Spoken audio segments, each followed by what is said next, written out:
আসসালামু আলাইকুম এভরিওয়ান, সবাই কেমন আছেন? আলহামদুলিল্লাহ, আমিও ভালো আছি। তো আজকে আরেকটি নতুন ব্লগে সবাইকে স্বাগতম জানাচ্ছি।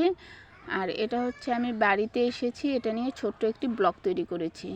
মূলত আমরা কিন্তু সারা বছর অপেক্ষায় থাকি কখন ঈদ আর কোরবানি আসবে, আর ছেলেমেয়ের পরীক্ষা ডিসেম্বরে শেষ হবে, তখন বাড়িতে আসব। আসলে বাড়িতে আসার যে একটা মজা, এটা কিন্তু অন্য কোথাও গেলে আমরা এরকম শান্তি পাই না। বিশেষ করে মেয়েরা বাবার বাড়িতে গেলে যতটা আনন্দ পায় বা ভালো লাগে, এটা কিন্তু অন্য কোথাও গেলে সেই শান্তিটা পাওয়া যায় না, সেটা বাবার বাড়ির যার যেমনই হোক না কেন। তো বাড়িতে আসলে কিন্তু আমার ছেলে মেয়ে প্রতিবার কিন্তু তাদের ডাব খেতে হবে, এর জন্য কিন্তু আমাদের লোক দিয়ে ডাব পাড়িয়ে ওদের খাওয়াতেই হয়। আর এদিকে কিন্তু এই যে আমার ছোটো ভাই আমার ছেলের জন্য তরমুজ নিয়ে এসেছিলো, সেটা নিয়ে একটু কিছু সময়ের জন্য খেলা করছিল। ও কিন্তু আসলে তরমুজ কাউকে দিতে চায় না, ওর হাতে নিয়েই খেলা করবে।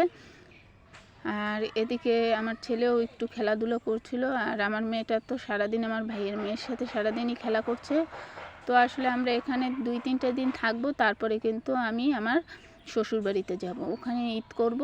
তো যেহেতু টিকিট পাইনি, একসাথে আসার চেষ্টা করেছিলাম যে একসাথেই বাড়িতে আসব, তো টিকিট যেহেতু পাইনি, তাই কিন্তু আমি এখানে 3টা দিন থাকার সুযোগ পেয়ে গেলাম আমার বাবার বাড়িতে।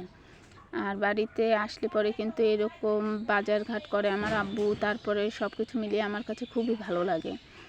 আসলে ঢাকা থাকি, তো ওখানে কিন্তু বন্দি জীবনটা কিন্তু আসলে একঘেয়েমি হয়ে গিয়েছে।